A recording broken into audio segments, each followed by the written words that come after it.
আচ্ছা, ধরুন এই যে মানুষে মানুষের রেষারেষি, বন্ধু বান্ধবের রেষারেষি, ভাই বিরাদারের রেষারেষি, আত্মীয় স্বজনের রেষারেষি, স্বজনের স্বজনের রেষারেষি, অফিসের রেষারেষি, কলিগদের সাথে রেষারেষি, সহযোদ্ধাদের সাথে রেষারেষি, এই রেষারেষি করতে গিয়ে হার না মানা মনোভাব নিয়ে লড়াই করতে করতে সবকটাতে আপনি জিতে গেলেন।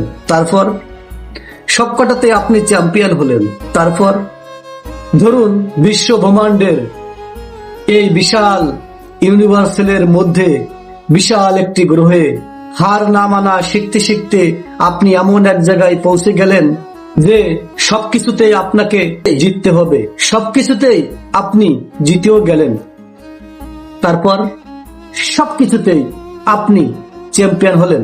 তারপর ধরুন 65-70 বছরের এই জীবনে হার না মানা শিখতে শিখতে সবগুলোতেই আপনি জিতে গেলেন। তারপর চ্যাম্পিয়নও হলেন। তারপর আসলেই একটা গ্রহের এই জীবনটা অনেক ছোট, জীবনটা অনেক সুন্দর। সবার সাথে একটু মিলেমিশে স্বার্থ ত্যাগ করে মিশতে পারলেই জীবন সুন্দর। সবার সাথে একটু কম্প্রোমাইজ করে দেখবেন, দেখবেন জীবনটা অনেক সুন্দর হয়ে যাচ্ছে। কৃতজ্ঞতা যার মধ্যে বেশি তার জীবন তত বেশি সুন্দর।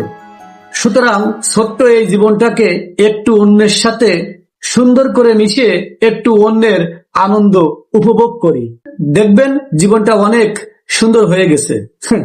জীবনটা ছোট, তবে জীবনটা সুন্দরও।